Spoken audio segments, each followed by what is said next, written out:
नमस्कार दोस्तों, स्वागत है आपके अपने YouTube channel study with Dhananjay Mishra पर। दोस्तों, इस एपिसोड में इसरो में टेक्निकल असिस्टेंट इलेक्ट्रिकल के पद पर जो स्किल टेस्ट हुआ है उसके बारे में हम चर्चा करने वाले हैं। जो प्रतिभागी स्किल टेस्ट में प्रतिभाग करके आए हैं उनसे मैं उनके अनुभवों से रूबरू कराऊंगा कि इसरो में जो स्किल टेस्ट होता है वो किस लेवल का होता है, कैसे प्रश्न पूछे जाते हैं और उस स्किल टेस्ट की तैयारी किस प्रकार से की जाए। तो आज इस एपिसोड में हमारे साथ अपने अनुभवों के साथ सुनील यादव जी हैं। तो इनके अनुभवों से आप सभी को मैं रूबरू कराऊंगा ताकि जब भी भविष्य में आप किसी भी परीक्षा में अगर स्किल टेस्ट में सम्मिलित हो रहे हैं तो किस प्रकार से अपनी तैयारी को आगे बढ़ाएं ताकि प्रत्यक्ष रूप से आपको लाभ उसका मिल सके और आप अपनी सफलता को सुनिश्चित कर सकें। तो सुनील जी, बहुत बहुत स्वागत है आपका। धन्यवाद सर।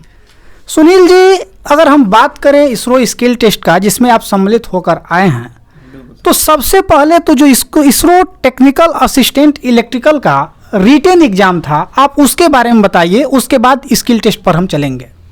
सर, इलेक्ट्रिकल जैसे कि टेक्निकल असिस्टेंट इलेक्ट्रिकल का जब हमने एग्ज़ाम दिया जी, तो ये डिप्लोमा बेस पे एग्ज़ाम होता है। तो डिप्लोमा बेस पे एग्ज़ाम के लिए आपको ज़रूरी है कि उसमें 60 क्वेश्चन इसरो में पूछे जाते हैं। 60 टोटल क्वेश्चन इलेक्ट्रिकल रहेंगे जी।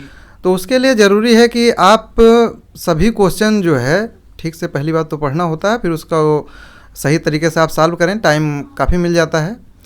तो उसके लिए जो है आप बेसिक इलेक्ट्रिकल इंजीनियरिंग और पावर सिस्टम और इलेक्ट्रिकल मशीन, इसके साथ साथ जो साइंस की मैथमेटिक्स होती है, इन सब पे आपका कमांड होना चाहिए।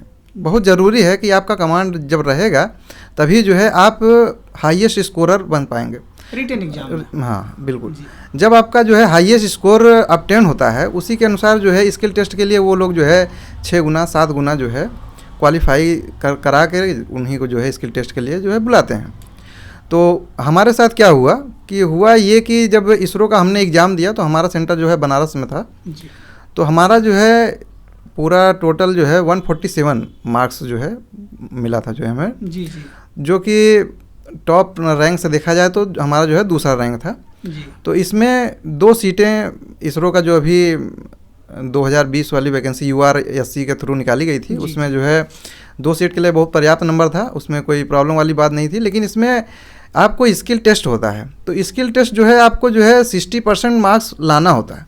यदि 60% मार्क्स आप लाते हैं तब तो उसमें गो एंड नो गो का ऑप्शन होता है, तभी आप जो है आगे की प्रक्रिया में सम्मिलित होते हैं या फाइनल जो है सिलेक्शन होता है।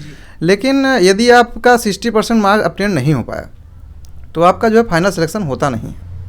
अगर हम बात करें स्किल टेस्ट का, ये तो रिटेन की प्रक्रिया रहे कि इसका सिलेबस क्या होता है, कितना स्कोर आपको हासिल करना पड़ता है। अब हम बात करें स्किल टेस्ट का, तो जब स्किल टेस्ट के लिए आपको कॉल किया गया, आपको बुलाया गया, तो स्किल टेस्ट की क्या प्रक्रिया थी, कैसे प्रश्न स्किल टेस्ट में पूछे गए, उसके बारे में आप विस्तार से बताइए। हाँ सर, इसके स्किल टेस्ट के बारे में हम कहना चाहेंगे कि जैसे कि रिजल्ट आने के बाद आपको जो है 1 या 1.5 महीने का टाइम मिल जाता है। तो जैसे कि हम लोग को 1 या 1.5 महीने का जो टाइम मिला उसके दौरान जो है हम लोग कंटेंट जो है देखना होता है। तो यूट्यूब पे बहुत सर्च करने के बाद भी आपको इलेक्ट्रॉनिक्स और मैकेनिकल और सिविल या फिर इत्यादि जो है सब्जेक्ट के जो है स्किल टेस्ट कैसे होता है, क्या होता है, इस सब के सब्जेक्ट मिल जाते हैं कि लोग अपना अनुभव शेयर किए रहते हैं। लेकिन जो है हम बहुत प्रयास करने के बावजूद भी यूट्यूब पे कोई ऐसा कंटेंट हम प्राप्त नहीं कर पाए कि जिसमें से जो है एक सफिशिएंट जो है हमें डाटा प्राप्त हो सके कि हाँ हमको जो है यही जो है स्किल टेस्ट तैयार करके जाना है। लेकिन हाँ, हम ये बताना चाहेंगे कि यदि जो हमारे भाई बहन इसरो में एग्ज़ाम देने वाले हैं या फिर स्किल टेस्ट में सेलेक्ट हो जाते हैं तो उनके लिए ये ज़रूर हम कहना चाहेंगे कि हाँ, इसका स्किल टेस्ट जो है इसरो का होता है। ये सभी जो अदर PSU कंपनियां हैं उनसे हाई लेवल पे इसका जो है स्किल टेस्ट होता है। तो स्किल टेस्ट में आपको जो है प्रैक्टिकल वो लोग जो है टोटल थ्योरी नहीं पूछते हैं। ये जो है माइंड से हटा ही देना है कि वो लोग जो है इंटरव्यू आपका नहीं लेंगे। आपको जो है इसमें स्किल टेस्ट यानी कि प्रैक्टिकल करके उनके सामने दिखाना होता है। तो वहाँ पे जब हम लोग गए थे स्किल टेस्ट के लिए तो हमको जो है URSC बेंगलुरु में ही बुलाया गया था। तो जब हम लोग गए तो डॉक्यूमेंट वेरिफिकेशन पहले होता है, तो उसके बाद में स्किल टेस्ट का जो है दूसरे दिन टाइम था। तो जैसे कि सब लोगों के लिए अलग अलग कापियाँ रखी गई थी और वो कापी जो है उल्टा करके रखा जाता है, उसी में प्रश्न लिखे रहते हैं। और उसका जैसे कि एक का ए रहता है, बी रहता है, सी रहता है। तो इसी प्रकार से रहता है कि यदि आप मान लीजिए कि ऐसे इसका एक का ये करते हैं क्वेश्चन तो आपको इतने नंबर मिलेंगे, इसको कनेक्शन आप कर देते हैं तो इतने नंबर मिलेंगे। इसी प्रकार से 100 नंबर का क्वेश्चन रहता है। और लास्ट में 5 नंबर का जो है आइडेंटिफाई ऑफ द इक्विपमेंट रहता है। तो हमारे साथ ये हुआ कि जैसे कि मूल रूप से सभी लोगों के साथ था, लेकिन सबका अलग अलग प्रैक्टिकल रहता है, वो आप देख नहीं पाते हैं कि किसके कापी में क्या आता है। तो जिसके कापी में जो भी आ जाएगा तो उसको वही जो है प्रैक्टिकल वहाँ जो है करके दिखाना होता है, परफॉर्म करना होता है। तो उनके जो है इन्विगेटर वहाँ घूम रहे होते हैं। आपको जो है परफॉर्म करने से पहले उनको बुला करके दिखाना होता है कि सर हमने कनेक्शन कर लिया है और हमने इसका सर्किट डायग्राम खींच लिया है और इसका जो है अब हम जो है डिमोन्स्ट्रेशन करने जा रहे हैं। तो उसके पहले यदि वो लोग देखते हैं कनेक्शन आपका सही है, सब कुछ सही है, तो फिर आप जो है डिमोन्स्ट्रेशन कर सकते हैं। और वो जो है उसी समय आपको जो है साइन करते हैं तो आपको सर्टिफिकेशन हो जाता है कि हाँ, संतुष्टि ये हो जाती है कि हमने अगर किया है सही, तो आपको उसी समय पता चल जाता है कि हमारा स्किल टेस्ट निकल जाएगा। लेकिन यदि नहीं हो पाया किसी कारणवश तो आपको उसी समय पता चल जाता है कि हाँ, ये हमारे लिए थोड़ा हार्ड हो गया है, शायद इस बार ना हो पाए, लेकिन अगले चांस के लिए हम प्रिपेयर हो जाएंगे। तो हम जो है जब इस बार देने गए थे तो उसमें जैसे कि सब लोगों के साथ स्किल टेस्ट अलग अलग था। तो हमारे में सब्जेक्ट आया था जैसे कि 2 क्वेश्चन मेजर रूप से थे। तो पहला क्वेश्चन था, उसमें जो है स्टार डेल्टा स्टार्टर होता है, मशीन का सब्जेक्ट है, इलेक्ट्रिकल मशीन में स्टार डेल्टा स्टार्टर का कंट्रोल सर्किट डायग्राम बनाना था।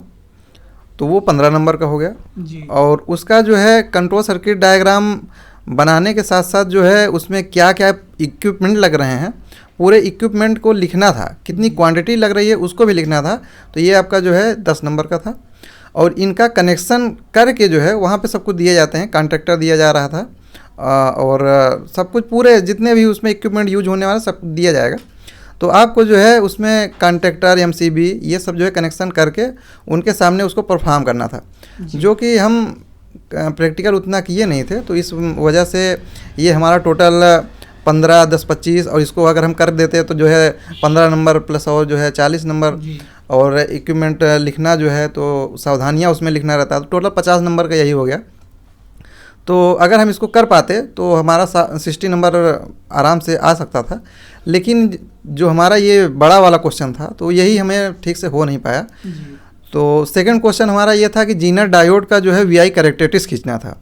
तो जीनर डायोड का जैसे कि आप सिंबल के साथ में उसका सर्किट डायग्राम यदि आप बनाते हैं तो उसका 15 नंबर मिल जाएगा।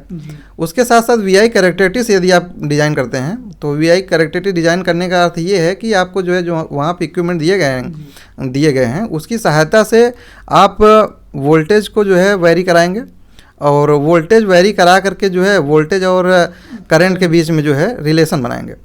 तो वो जो है कहाँ पर जो है जैसे कि ब्रेक डाउन हो रहा है, सब पॉइंट को नोट करते हुए आपको दिखाना रहेगा। तो उसको जो है फिर वो लोग यदि देखते हैं और सही करते हैं तो आपको जो है कॉन्फिडेंस आ जाएगा कि हाँ नहीं, हमने सही किया। फिर उसके बाद में आइडेंटिफाई ऑफ द इक्विपमेंट के नाम से जैसे कि 5 इक्विपमेंट रख दिए जाएंगे। आपको बताना रहता है कि ये उसमें लिखा रहेगा कि 1, 2, 3, 4, 5 ये सब एक नंबर के थे हमारे में। तो उसमें जैसे कि पहला क्या है, दूसरा क्या है, तीसरा क्या है, ये जो है आपको लिखना होता है कि ये जो है मान लीजिए कि एमसीबी रखा हुआ है, दूसरा कॉन्ट्रैक्टर रखा हुआ है, तीसरा आरसीसीबी रखा हुआ है। तो ये जो इक्विपमेंट रखे जाते हैं ये इतना आसान भी नहीं रखे जाते हैं कि हाँ जो है आप बता सकें नहीं ये कंबाइंड प्लायर है, ये नोच प्लायर है, रिंच है, पाना है, ये ऐसा कुछ नहीं है। आप समझ लीजिए कि जैसे आरसीसीबी, एमसीबी इस प्रकार से इक्विपमेंट रखे जाते हैं, आईसी। तो आपको जो है इनके बारे में नॉलेज होना चाहिए। हाँ, तो स्किल टेस्ट के लिए जब हम तैयारी कर रहे थे तो उस समय जो है यूट्यूब पे जैसा कि हमने पहले ही बताया कि सभी तरह के कंटेंट मिल जाते हैं, लेकिन टेक्निकल असिस्टेंट इलेक्ट्रिकल का कंटेंट मिलना बहुत मुश्किल होता है। तो इस वजह से शायद हम जो है इस बार बहुत अच्छा जो है स्किल टेस्ट नहीं कर पाए हैं। लेकिन ये है कि जो भी हमारे भाई बहन या फिर हम खुद भी जो है यदि आगे के लिए कभी भी जाते हैं स्किल टेस्ट के लिए तो इन सब पे विशेष फोकस किया जाए कि जितने भी कंट्रोल सर्किट बन रहे हैं, चाहे स्टार डेल्टा स्टार्टर का कंट्रोल सर्किट हो या DOL का कंट्रोल सर्किट हो या फिर जो है 3 फेज इंडक्शन मोटर का जो है फॉरवर्ड में रनिंग, रिवर्स में रनिंग, इस प्रकार से जितने भी हैं ये सब जो है आपको सीख के जाना है, साथ साथ वहाँ कनेक्शन करके दिखाना भी होता है और उसको जो है वो डिमोस्ट्रेशन करना होता है कि हाँ ये हमने बनाया है, ये सही है। और इसके साथ साथ जो इलेक्ट्रॉनिक का जो है स्किल टेस्ट में पूछा जाता मैटर, एक इलेक्ट्रॉनिक का क्वेश्चन जरूर रहेगा। उसमें ये हो सकता है कि आपको जो है कोई एक आईसी दे दिया जाए, जैसे मान लीजिए कि कोई भी आईसी दे दी गई, उसमें नैंड वाली आईसी है, तो उससे नैंड से आपको जो है नार गेट परफॉर्म करना है या फिर नाट गेट परफॉर्म करना है, उसमें लिखा रहेगा कि आपको क्या परफॉर्म करना है। तो इस प्रकार का आपको नॉलेज होना चाहिए। तो यदि इतना नॉलेज शायद हमको रहा होता तो हम अच्छा करते। तो इस वजह से जो है स्किल टेस्ट में हम उतना कॉन्फिडेंस है नहीं। तो अब देखते हैं जो भी होगा। अगर हम बात करें जो भी प्रतिभागी इस उच्च स्तरीय परीक्षा का तैयारी कर रहे हैं तो वो किस सोर्स को फॉलो करें? जैसा कि आपने बताया कि यूट्यूब से हमें उतना सफिशिएंट डाटा प्राप्त नहीं हो पाया, तो कोई ऐसा आपके दिमाग में सोर्स जिसको बच्चे फॉलो करके अपनी सफलता को सुनिश्चित कर सकें? हाँ, किताब के लिए ये ज़रूर है कि जैसे आपको यदि इसरो या फिर पीएसयू कंपनियां जितने भी हैं, तो यदि आपको इन सब एग्ज़ाम में या जैसे पावर ग्रिड हो गया, NPCIL हो गया और सेल हो गया और इधर जो है इसरो हो गया, यदि इन सब एग्ज़ाम में यदि आप जो है बैठ रहे हैं, एग्ज़ाम देने जा रहे हैं, तो आपको जो है ऑथेंटिक बुक का जो है पढ़ना बहुत ज़रूरी है। जैसे BL थ्रेजा हो गया, VK मेहता हो गया, और इनके साथ साथ जो है इनका ऑब्जेक्टिव लगाना, सब्जेक्टिव ज़्यादा से ज़्यादा पढ़ना, तो ये सब आपको जो है बहुत हेल्प करता है। और इसी से जो है आप अपनी सफलता को जो है सुनिश्चित कर सकते हैं, अपनी सफलता जो है बहुत जल्द प्राप्त कर सकते हैं। आपको एक ही किताब जो है 10 बार पढ़ना होता है, ना कि आप 10 किताब 10 बार पढ़ें। सबसे अच्छा यही होता है कि आप एक ही किताब जो ऑथेंटिक किताब है उसको कई बार पढ़ें। चलिए सुनील जी, अनुभव साझा करने के लिए बहुत बहुत शुक्रिया। धन्यवाद सर, धन्यवाद।